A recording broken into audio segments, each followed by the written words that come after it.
Hello， 大家好，欢迎来到大叔中文。好，欢迎大家来到大叔中文。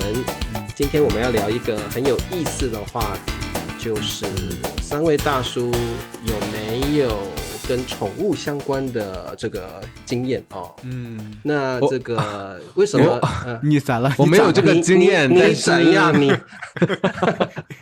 你说，但是就是我觉得我虽然没有养的经验啊，但是呢，我每天在外面走就发现总是就是家附近有一坨一坨的狗屎在路上，然后就发现这个经验扯得有点远。还有就是发现真的就是西班牙人真的爱养狗，至少是因为狗他们要在外面遛狗嘛，就是无论你几点出去都有人在外面遛狗。小问题就是西班牙人遛狗的时候不清狗屎吗？不清理，就是大部分人都会清，但是我们家周围就是我很想抓到那个人，就是有一个人他就是从来不清狗屎，然后基本上每天出去就是有一坨新的狗屎，然后有的时候而且那个狗的屎是很粗的，好几条在路上，有必要然这么想？后就是不用那么基本上我一周会遇到那条狗某只狗的狗屎5-6次，然后其中有1-2次都是有人踩上了，你就看到那个人就是蹭好几次，就是你看到那个一个屎印，一个轨迹。对，一条屎印的轨迹，所以我就天天出去，我就想抓到那个人，但是一直没有抓到啊。对，那屎的形状是一样的吗？你怎么知道是同一条狗？因为它的那个粗细啊，然后那个条状啊，就是一看就是观察得很仔细啊。对，肯定每次都是那只狗啊。对，然后一般狗主人还是会捡起来或者拿一个按道理一般都会水瓶冲一下那个尿啊什么的。对啊，对，就让我想起我小时候，我带儿子出门的时候，真的小孩子有时候憋不住。之前我记得在高铁站的那个就是下车的时候，那平台上，我们就赶紧拿个塑料袋在那里让他拉完这一包，然后一拿在手上扔到厕所，好恶。那没办法，这个不会在路边就是快尿快尿快尿，还要吹口哨不是吗？有意思啊。等等，我们话题好像走偏了。我们不是要聊大便这个问题，但是讲到大便，我就想到我去德国法兰克福的时候，我们参加国际书展嘛，然后我们住的那个旅馆，我们每次出去要去国际书展的时候，都会在路上看到狗屎。所以我就有一个刻板印象是欧洲人不清狗屎嘛，就是为什么？因为有的人狗屎在路边风干就很奇怪。我觉得狗屎这件事是，如果那些人遛狗遛得比较早，就是路上没什么人的话，估计就是拉完了就走了啊。如果路上行人很多，你会怕别人就是道德批判，所以就还是要意思一下捡起来。这个我完全同意，因为早起。我们去国际书展已经很早了，那些遛狗不清狗屎的人起床起得更早。对，我同意。就是只见狗屎不见凶手。我看肯定是拉完了，看周围，哎，没人，那我走了。没人，赶紧走。而且真的就是每次都看到那个狗大便已经被人踩过，拉一条很长。对。然后又有其他路人就是这样，其他路人又踩，就是那个很长，又有那种一直就是我好奇我们今天的主题是什么？主题是拉屎的那个动物。不好意思，冒犯了各位来自欧洲的同学们这是我的刻板印象啊。好，那我们的主题就是我们有没有养过宠物的经验那我们就先让灿叔聊一聊来。其实是这样，就是我老婆和我儿子啊，特别喜欢猫。最近那是真的是你们要养狗吗？是这样，真的很沉迷。我儿子沉迷了好几个月了，就我老婆也，其实我老婆本身并不是喜欢宠物类型的人，但是呢，她会觉得我儿子很喜欢，而且看的时候确实也会看一些小奶猫，这挺可爱的。我儿子真的是入迷了。以前他看 YouTube 视频都看什么乐高啊、飞机什么的，现在清一色都是看猫，不看狗就看猫。所以他喜欢猫，他不喜欢狗。因为我老婆和我孩子都讨厌狗，害怕狗，应该是害怕狗啊，所以特别喜欢猫。所以最近的话，就是我们寻思着，就是已经家里就是商讨很久了，酝酿很久。对，其实就想着到底要不要给他养猫或怎么样，因为也会考虑到学习方面啊等等，是不是应付不过来啊等等，会考虑这些事情。但最近好像到了一个临界点了，就发现好像刚好我瑶瑶快崩溃了。对，那倒也不是，刚好我儿子幼儿园的时候有一个同学关系很好，是个小女生，两个小时候还说我们要长大以后要结婚啊，但是呢，但青梅竹马啊。但是后来其实联系少，但是我老婆和她妈妈联系还是有的，平常会联系。就最近就是那个小女生也喜欢上了猫，家里也想养猫，结果刚好两边都说想养猫。其实我们家是被助推的往前走，其实就是，但是我老婆是一个很细的人，她会把养猫的所有点都考虑到，都查了，比如说生病了。有猫癣啊，或者什么猫什么耳螨啊之类，什么东西都考虑到了，什么打疫苗啊等等都考虑了。那个妈妈呢，其实相对而言是一个考虑没那么细的人啊。但是呢，他们一开始的时候就说，上个星期的时候就说他们先去看一下，去那猫基地去看一下猫。一开始他们想养，他女儿是想养那个暹罗猫的，就是那小黑脸暹罗猫。后来呢，他们去了那个基地里看之后，发现很多这种金渐层啊，或者那种什么奶猫啊，很可爱，英短嘛，很可爱。对，所以后来他们那个打断一下，那个猫基地什么意思啊？是领养啊，还是就要买？还是要买？不是买的那种，就是售卖的地方啊。但后来他在闲鱼上就看到有人就是说，他们比如说家里有下了猫崽的。就这个时候买的话，就是便宜一点嘛，比在猫基地便宜一点。所以后来他联系到一家，就去看了，就是买了一只猫，小小的，就是500来块钱买的。对，我儿子和我老婆就去他们家去看去了。对，查出你刚才眼睛瞪那么大是不是？你刚刚说去什么？就它闲鱼是一个基地。闲鱼是什么？闲鱼呢是一个 APP 就是二手买卖家里闲闲置的东西啊，都会放着卖，甚至有些人会把这个猫啊之类放在上面 ，PO 上面，有人想要的话，同城的话，闲是闲置的，真的是闲鱼的。就是你很鱼就是 fish， 就是你很闲呢，你不忙就是闲啊。对。所以现在因为不是吃的那种闲鱼，不是啊，因为这现在这是最大的大陆的这个二手买卖的 APP，所以现在闲鱼就变成了这个二手买卖 APP 的代名词。对。包括卖宠物啊也有，很多人会在上面也有，就是说你书啊什么不看都可以往上面卖，玩具啊。所以买卖宠物现在在大陆是合法的，是不是？买卖宠物，因为在西班牙是违法的啊。那你们要宠物的话，要领养，必须领养。在很多国家是不可以在这种 App 上面，要在正式的机构里面。我们有正式的机构，就是那种宠物基地，就是正式的机构，就是你去买也有领养中心。那其实你可以叫领养，但其实也是花钱买的嘛，你又不是免费的。领养是免费的吗？免费的，对啊，你们是免费的，免费的啊。我们有领养中心是免费的那就是他可能会去抓一些流浪的猫狗抓回来，然后放在那里等大家来领养。那你只能去领养这些流浪的吗？就是比如有些生的好一些的那些猫。没有，就是你有些流浪或者是被人丢弃的那种也有可能有好啊。对啊，有啊。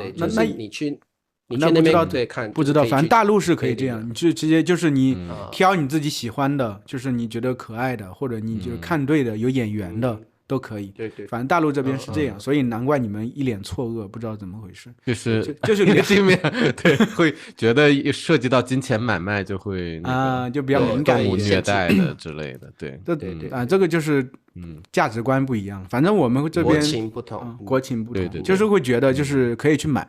宠物基地的话会贵一点，就是闲鱼上面买的话，因为它是下载了，自己可能养不了那么多小猫，就相当于会比较便宜一点啊，就是有一个友情价吧，便宜一点。要宠物基地可能猫的话得2-3千一只吧，这还不算。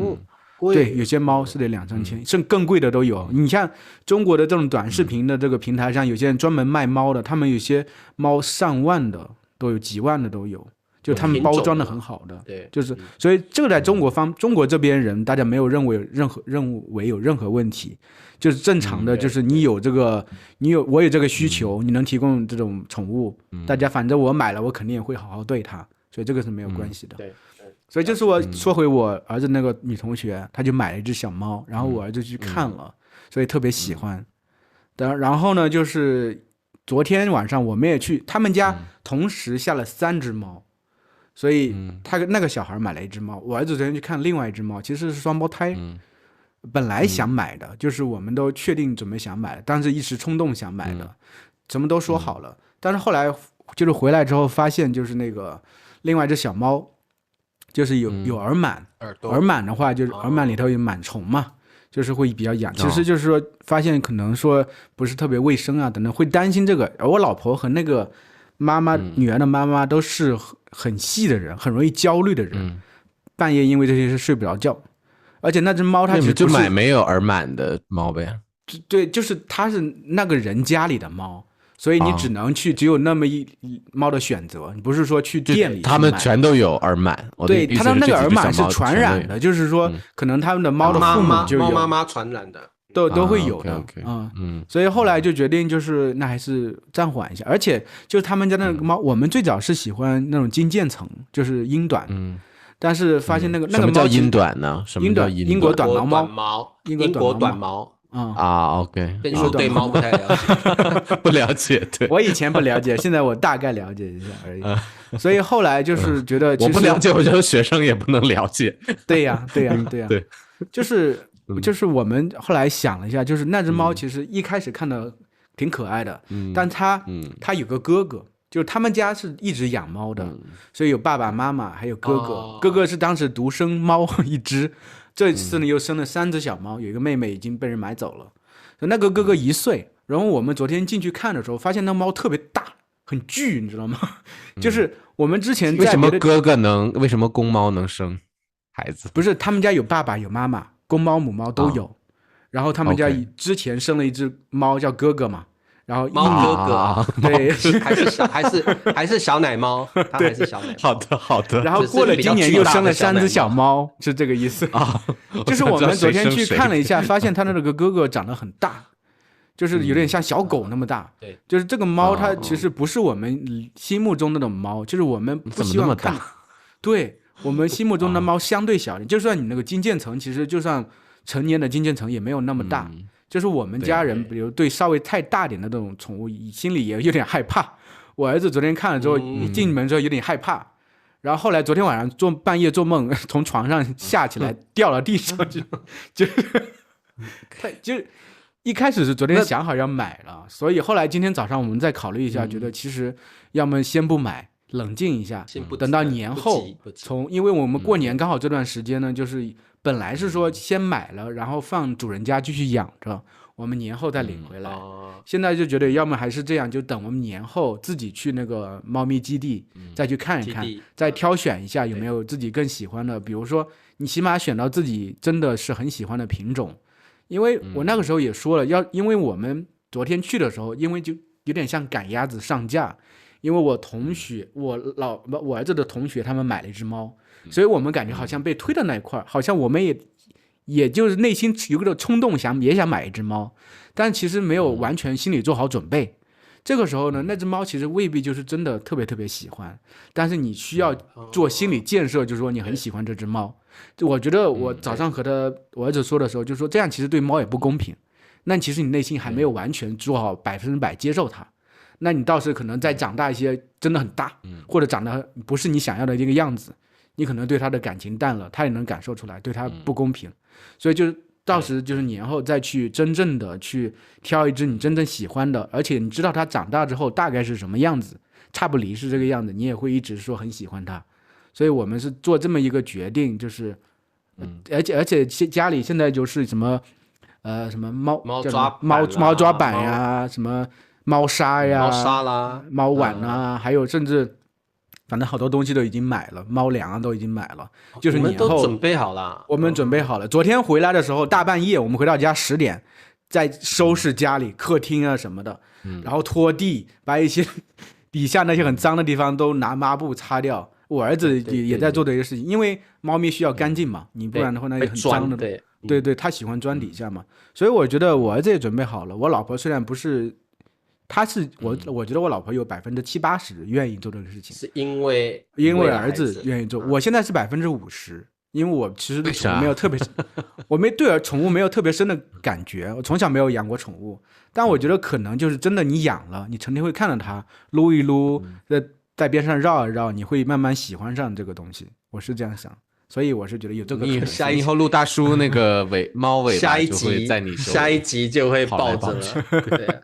对，受不来啊！而且我觉得有一你以后就放在肩膀上，然后陆大叔就好了。好，天气冷的时候围在脖子上面。我看好多老师家里都养猫，佩佩老师也养猫，卡老师也养猫，好多人都养猫。对，刚才蔡叔聊到一点，我蛮感兴趣的，就是茶叔，我不知道台湾就是完全没有这个动物的买卖是吗？就是比如你家里大狗生了几只小狗，那你不可以把这个小狗卖给亲戚朋友吗？我不能说完全没有，但是在台湾，我们这个观念已经是宣导的非常，就是我觉得深入人心了，就是说以领养代替购买。对，这个就是如果在台湾的家庭小孩要养宠物的话，父母亲基本上会带小孩子先去领养中心看有没有，或宠物店，有些宠物店也有让人领养的宠物。当然买卖肯定是有，但是我觉得目前所有的家长都会以领养为第一优先。对，所以你们都没有这种大陆的这种农贸市场，就有时候就是可能卖菜的时候，然后你或者什么基地，就是有很多这个笼子啊，然后小狗在里边，然后就是可以买的这种，没有是吗？没有。在台湾你要买卖猫狗，或比较像那个什么蜥蜴啦，或什么那个叫什么鼠啊，有仓鼠、老爷鼠啊什么的，仓鼠啦之类的那种，都是要去宠物店买。绝对你市场绝对看不到有人很早以前一定有，但是在现在台湾的不管是菜市场或一般市场，绝对看不到这种宠物买卖，会让人觉得非常厌恶。在台湾是这样，因为我小时候就是从小学那个出来之后，就看到好多人卖小鸡、小鸭，然后还把它们还喷成那个5颜6色的，然后就是那个不一样吧？我觉得那个不一样，还有卖小乌龟啊等等，小鱼啊什么的。对，小乌龟，还有你看小红书上就是各种卖猫卖狗啊，就是卖某一种品种的这种。但一般会在一个店里，这个基地也是它装修的还比较好，不是那种农贸市场。农贸市场可能有吧，但是我不知道。有，看那个有，就是赶大集啊，农村赶大集什么都有。大陆现在还是有你去市场还是看得到有人卖猫卖狗。有时候夜市有的像秦皇岛的那个。就是有时候夜市也会看到，也会有卖衣服啊，也有。对，可能这边我不能说台湾完全，还有我不知道为什么有的完全没有，但是很少了。有的好像大商场里边，我看好多大商场里都有那个把猫和狗关在那个对啊一个箱子里，玻璃箱子里，这个是为了卖吗？还是会卖啊？他们有明码标价的，很贵的，有些那个一般很贵。OK。我上回看到有些猫7-8千呢，有啊，一只，对，很贵的。在台湾这个肯定是不会有这种。你说卖场是一般我们买一些日用品，商场啊，里面有各种那个没有。对，你们叫商场嘛，我们这边好像叫卖场，就 shopping mall 嘛，一样的东西嘛。对，不会有。我应该说绝对不会有这种卖宠物的，你一定要去宠物店。或者是去那个我们有动物流浪中心，就是你可能街上抓到流浪猫。不是，它那个就是放在商场里头的宠物店，但宠物店它其实就是卖宠物的，就是我们商场里几乎也没有宠物的店，就是会很奇怪，就是它装修的比较好，就是几乎你也看不出来什么。不过这个还是理念的不一样，说实话。对，但这边宠物店，西班牙宠物店没有猫和狗，但是有这种鸟啊，或者是这个小那种爬行蜥蜴类动物啊，对啊，对对对对。但是不会看见猫和狗在这个商场里面，对。像如果小孩想要养一些乌龟或鱼，那可能就会去台湾有个水族馆，就是专门卖就是鱼、乌龟或一些蜥蜴什么，这个一定都会有。那如果你要买猫猫狗狗或比较罕见的一些宠物，那基本上就要去比较大家的宠物店，对，就会去那边买。那当然，我们大部分的家长都考虑领养。领养在台湾是非常流行的观念，就是你可以去动物流浪中心或领养中心去领养。那领养的话是免费的，但是你可能要付台币1000块，大概是人民币200块的一个手续费。对，200块的手续费，就是要签下确保你不会任意丢弃这个宠物，还要切结书跟手续费，大概就是200块人民币。那你领养的猫和狗是哪里来的呀？是这个就是已经在领养中心的猫和狗的后代吗？还是没有？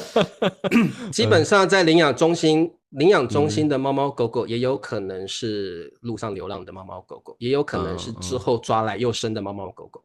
OK， 那基本上就是每个国家都这样，一定会有人去丢弃一些宠物。那有些人自己家里就养的猫生了崽，他会怎么处理呢？他养不了这么多。在台湾很流行，就是在脸书或在哪里 po 出来，我家猫生了一窝，马上就有一堆人想要送你。如果你家的母猫生了一窝猫仔，基本上我们不会卖人，都是送人。或一只狗生的狗仔，基本上都会送人，绝对不会有买卖行为。因为就觉得我也养不起，我就干脆送给不认识的人也好，就是你们自己开车来载这样子。所以在台湾比较少会有个人买卖宠物的行为。如果你家的宠物生了猫仔狗仔，基本上都是送给亲朋好友，或在社群媒体上 po 出来，大家来领养这样子。明白了，那还是可能文化不同。对。对，而且其实大家比较喜欢去领养中心或动物流浪中心去看的原因，是因为有些猫猫狗狗亲不亲人，你在社群媒体上看不出来。对，你一定要亲自去现场去看。你跟这个猫跟这个狗有没有缘分？它会看到你就一直摇尾巴，或者是去一直想要你去领养它这样子。那你就觉得你跟这个宠物有缘分，自然而然，特别是小孩子看到这个猫跟它有缘，他就一直要。那所以这个你到现场去领养到的几率比较高。对，所以在台湾就是几乎是这样子。对，所以贝叔你有没有你问？对，我有啊。我自己没有养，但是那个我爸爸他不是这个网络文学作家嘛，所以他写那个网文，然后很受欢迎，所以然后他就是写的时候，一般他生活的一个很大的部分就是他跟我们之前养的狗的生活所以他的粉丝就都知道我爸爸喜欢养狗，那很多疯狂的粉丝就会给我爸爸送狗。狗粮不是送狗，除了送狗粮，然后也有送狗的，送这个比较名贵的这种品种像柴犬什么都有所以每次我可能因为我每年回国一次嘛，每次回去我就发现家里就是又多了狗，要不就多了狗，要不就少了狗少了狗为什么呢？送出去跑了是吗？不是。少了狗是因为我爸爸他养狗有一个就是比较固执的地方，就是他希望尊重这个动物的天性，所以他不会去不祭神。第一不祭神，第二他不关门，他就是他就是他买了一个车库，然后他把这个车库改成一个夏天的这种狗窝乘凉的这个房子就是他在里边也放了电脑在那儿下棋然后有时候这个门就不关那你知道狗可能闻到那个母狗的那个气味啊，然后就发情，它就离家出走了啊。所以跟有时候人也是这样，对，所以就是它的狗，你还对，我随便接话你还说对，对啊，就第一，它从来不给狗洗澡，就是那个我家的狗就是特别埋汰，特别脏啊，肯定啊，从来不洗澡。回去那些狗我都不想让它扑我就是摸它们的时候，像我穿黑衣服，然后它都有很多大狗，那大狗一扑我，然后那个狗的那个脚印记的印到你身上，都印在我那个黑色的衣服上，就灰色的那个狗的脚印。然后第二就是这些狗吃的跟人是一模一样的啊。然后就是我爸爸吃什么，吃完之后就给狗吃啊。然后还有就是我爸爸他以前是酒鬼，有时候他就是喝完酒就是完全醉的状态就去遛狗然后狗就走没了，走丢了就是他的狗就来去自如，有的时候就是那个狗就是发情，就是出去跑玩了几天，然后3天后就回来了，对。然后播了种之后又回来了是吗？真绝了。有的狗就一去不返啊。然后但是我跟我爸爸又不交流，我又没办法问他，哎，那个去年那只狗去哪儿了就这样的啊。所以每次我回去就是看到有新的狗啊，不同的狗，对啊。但总会有狗。但现在他现在他开始那个拴狗绳了，不然的话可能真没狗了是吧？但已经丢了好几只了，对。但是我很好奇哦，因为养狗这件事情哦，猫就先不谈，养狗这件事情，我觉得就中国人老一辈的养狗方式跟新一代年轻人养狗方式有非常大的不同。应该会不同。对，老一辈的养狗的方法就跟Ben叔他爸爸一模一样，是吗？放养，然后也不结扎，绝对不结扎，对，也不吃狗粮，就是你吃剩的东西就丢啊，然后狗就会叽叽啊，对，是的，然后不拴绳，老一辈的人很少拴绳的。再来就是好像坏习惯很多再来就是呢，不给狗洗澡，狗屎狗还是要洗澡，狗屎也不会捡的，对，老一辈的人是不会捡狗屎的，对，特别都是老人家都住在乡下，就是那个野外随便放一蒲，也自然风干也就没了，慢慢就没了。那好像是我没有见过我爸爸去收拾狗屎，就是老一辈的人很喜欢养狗，但养狗的方式就比较粗糙一点。那现在年轻人的话，像我们公园规定要拴绳，不能不拴绳，那肯定不拴绳会被录，会被其他养狗人骂。第二个一定要随手，可能你有人会折一个纸盒子或拿塑胶袋如果狗狗要大便，赶快咻。对准它的肛门，嘟，然后就包一包纸盒，包一包就丢到垃圾桶去。然后如果狗尿尿，它手上会有一个那个保特瓶装水，然后就喷一下。对，那现在都有这个意识。当然，我会说会有几个比较不负责任的这个狗主，的确很早4、5点就起来把狗拉出来，狗那边。拉完屎就不理他了，也有的，但是基本上这种意识现在年轻人都有，然后就是我觉得现在养宠物年轻人新一代的人养宠物观念比较好，也不会给狗乱吃东西，都会固定给猫粮狗粮，所以现在的养宠物的意识有提高了，不像以前真的是随便养，跟养小孩一样随便养，养宠物也随便养，对，老一辈的人就是这样啊，把老大长大之后照顾老二，老二长大之后老幺，就是哥哥照顾弟弟，姐姐照顾妹妹。以前的人都是这样养小孩，以前的人工作哪有时间照顾小孩？所以养宠物也是一样的观念了。对啊，但是爱狗的，像我爸每次做饭都是做排骨或者大骨头，就狗能吃的我。对，他说你先吃完了都给狗吃。对。哦，还好不是狗吃完再给你吃，是不是对，反过来。然后他说你啃骨头的时候留点肉啊，不要啃得太干净。不要和你的兄弟抢啊。对对对，可能你爸爱狗胜于爱你哦，有可能哦。狗的陪伴比他多呀，想想看。是的，是的，就是茶叔养宠物的经历比较悲惨嘛。对，你们都知道我小时候家境不好嘛，然后又觉得自己很孤单，有那个孤寂的感觉，一直陪伴着我，所以我从小有一个非常不好的习惯，就是我如果在路上看到很可怜落单的狗，我就会把它抱回家。我小时候是这样子啊，然后我爸妈又忙，我抱回去我就自己跟狗玩。那因为跟狗玩，我有时候要上学，有时候不在家，所以狗最后的下场都蛮惨的。就是狗编号1的狗狗哦，就是我路上捡的流浪犬，然后我就带回家，就跟它玩好几天。那它也被我照顾得很好。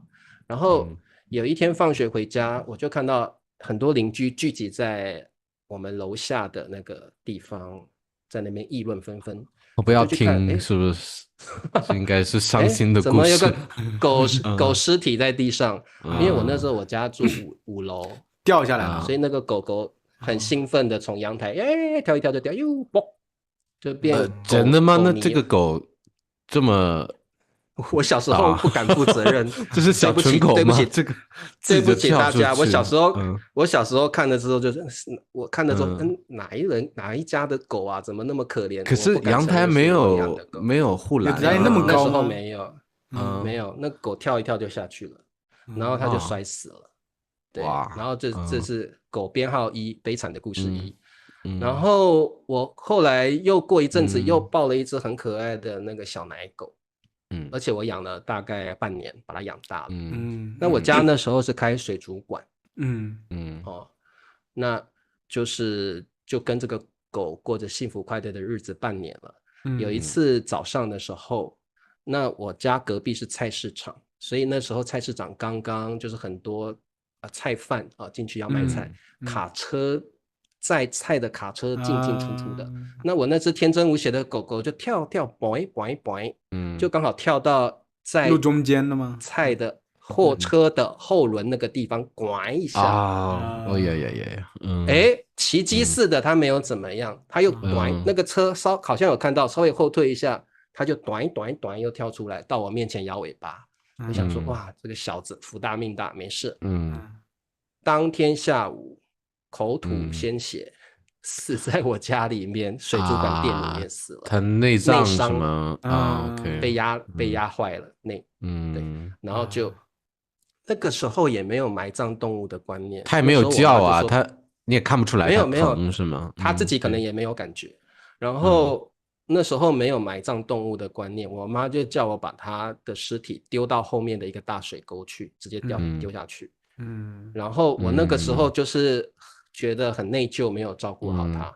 我那个时候就拿那个我们拜拜都会拿香嘛，我那时候每天早上就拿着3炷香这样，到那个水沟去拜。请你原谅我啊，请你投胎转世变成另外一只好狗啊，不要跟我在一起这样。我就每天早上去拜他这样子。对。然后就是我很喜欢养宠物啦。那这个是第2个悲惨的故事，你们还要再听吗？还好多有没有高兴一点的故事？没有不悲惨。你一共养过几只狗？第3只狗也是捡来的，它是大土狗。捡来之后就是中秋节前捡来，然后那个时候很喜欢邀请朋友来家里过节，所以那时候而且你们知道台湾节不是台湾过中秋节，最喜欢的是烤肉。中秋节在台湾一定会家家户户会烤肉，就是 barbecue。所以我们那时候就我爸请了很多朋友，酒肉朋友来家里门口，对，我家店面水族馆店面门口烤肉，很香，对不对？狗就过来了。然后呢，这个狗想要吃我爸爸的朋友烤的肉，那我爸的朋友想要吃你爸爸的朋友的烤的肉，他不依啊，我烤的肉凭什么你要吃？那他也我爸的朋友很生气，就一腿出去。然后那只土狗呢，就像是陀螺在转一样哦，咕噜咕噜咕噜咕噜咕噜，然后它的四肢是张开的那种状态，就好像一个抹布这样在飞旋的感觉，噗噗噗噗噗噗噗噗啊，飞旋到路中央，咵，那么被一辆车碾死。你不是说不悲惨吗？你这是是他怎么推的那么重啊？对啊，啊，对，他那一腿就是让那个狗刚好四肢就咵，好像就陀螺，那地面那么整个就滑吗？转，啊，你看那一腿太用力了，太转到使劲了路中肯定是央就被车碾死了。那后来我就把它装起来。那个人也没有很内疚吗？哎不会啊，就是不会啊。他都会这样踢的，他就可能会内疚，这种人。那个时候谁会在乎小孩子捡的流浪犬？完全不会。对，所以他们就继续吃他们的，狗被碾死了也没有人去理。后来是我自己去把那个狗的尸体装起来，把它埋起来。天哪啊！然后我就在那边哭，所以我那一年的中秋节过得很伤心，这样子。对，要不换一个人讲吧？不行，你这故事都太悲惨了。对，那其实还有很多悲惨的，还有很多悲惨的故事。我最后一个故事讲完，就是我那时候我已经成年了，我跟自己宣告说，我再也不会养宠物了。那就是茶叔，你有没有一只狗，就是养到它就是正常的老死或者病死，有没有这种收场？这就是这一只狗，它没有正常嘛，但是它算是我最后一只狗。就是这是我以前就是我已经长大成人了嘛，那但是我爸那时候的工作是做苦力的工作，就搬砖头、搬砖块。那我那时候放假，我都要跟我爸一起去搬砖头。那搬砖头的工作的日子，对一个年轻小伙子来说是非常无聊的。然后也很无趣。我就会想说，我其他朋友都在看电影，都在跟女朋友去约会，为什么我要来这边工作？所以唯一能够排解我的寂寞的，就是那里有一只黄狗，母狗，黄色的母狗，它很凶，但是它看到我好像很亲切，因为我那时候吃饭都会给它一些肉吃，所以它看到我就很熟悉，慢慢我们就变成了好朋友。然后其实后来我的家境越来越不好，我们就搬到那个砖块工厂旁边的那个房子里面去了，所以我跟这个狗的感情越来越好，它也为我生了好几窝小狗，为你生，怎么很可爱的它大概为了我每一年它都会生小狗，因为那边野狗很多，所以他们就自然交配，自然生小孩。然后而且那些小狗也对我很好，我们就是好像把我当作爸爸一样。对，怎么了啊？对啊，为什么我突然想到，就是那个，因为我爸养狗，就是有时候那个可能狗的儿子跟狗妈妈那个乱伦，然后又生出来那个突然想到了家里就生出来那个想那么奇怪乱伦的小狗。对，不过那时候的确我遇到一个蛮可怕的事情，就是我那个黄色的那个小黄，我都叫它小黄。小黄有一次生出来的狗是死胎，它就真的对，就是这个妈妈跟孩子生出来的有死胎，不是，它是跟别的公狗生的，生出来死胎，然后那个母狗就是跟死胎一起，几个小时后，母狗就把死胎吃掉了。所以我就想说，以前的人说，就是母的动物会吃掉死掉的小孩，猫好像也会这样，我听说猫也会这样。对，然后我那时候是亲眼看到它把它吃掉，我很震惊，非常震惊。对，那我要讲的就是这只小黄最后的结局，就是我去上学的时候然后最后就是我回来已经看不到它了，然后我妈说她因为那时候怀孕难产死了，生不出来死了。对，就把它埋在后面的那个空地里面去，然后我连它最后一眼就没看到。那我跟这个狗的感情蛮好的，所以我后来就告诉自己说，我再也不要养宠物了，因为我发现我养宠物最后的结局都不是很好。对，所以我就觉得说我把自己照顾好就好了，不要再祸害这些动物了。对啊，所以不过我真的也有点想养猫了，但是我觉得我应该没有时间照顾好它。对，我觉得最后就是要讲这个灿叔，就是瑶瑶曾经养过鸟，对不对？但是最后好像还是灿叔来照顾嘛，对不对？对，养过那个什么，养过鸭子，十姐妹。鸭子，鸭子哦，鸭子最后的命运是什么？鸭子最后命运放到长安宫，变就是我们鸭肉，不是放在我们家附近那个公园里头，让麻辣鸭脖。它有一个湖嘛，让它去，因为实在鸭子不适合在家里养，因为鸭子边吃边拉，特别臭。我们一开始放家里，后来放到阳台外面，就是味道特别特别大，它不适合在家里养。对，农村里养还可以。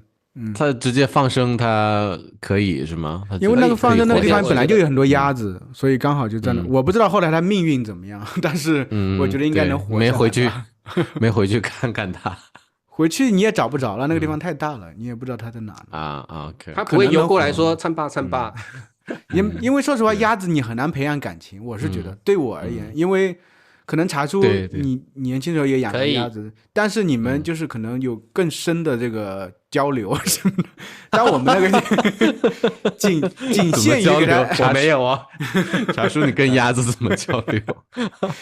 也仅限于给他，就是每天就是清理，然后喂吃的，所以其实很难培养起很深的感情啊。你要是在乡下养，我是觉得那个地比较宽旷，他肯定会看到你给他喂吃的。在它边上绕绕，可能慢慢能有那种感觉，不一样。城市里不适合养鸭子，真的。说到培养感情，这个我爸跟这个4只狗培养感情培养的很好，就是有一只狗是体积比较小的狗，然后另外3只狗比较大，那就不太好照顾，又脏啊，所以就那3只狗就常年在那个车库里边。然后那只小狗就可以跟我爸有时候上楼啊，再下楼什么的啊。久而久之，那只狗自己就有了这个等级意识，优越感是吧？会，对，它有优越感。狗会，他觉得那3只大狗就是不是狗，他觉得他自己应该是人的感觉啊。然后就有时候就冲着那3只狗大叫，就是每次我爸要上楼的时候。那3只狗也要跟着，他就是阻挡在我爸跟那3只狗之间，就说你们这些狗不如我的狗，你们老老实实待在这儿，我们要把你们给关在这儿。然后你可以看到那个狗自己那个态度就出来了，他觉得自己等级是高高在上，狗上狗了已经是。对，让我充分体会到了狗腿子的感觉啊，就对我爸极尽的那种谄媚啊，然后但是对其他的狗就很横啊，就是虽然很小，但是很横啊，对，狗仗人势，真的是的。对，狗还是要教啦，不然的话，它的确也会有一点这个蛮横，有时候会觉得自己是高人，甚至比主人还那个，所以主人太宠狗是不行的。那猫就算了，猫是根本不理人的。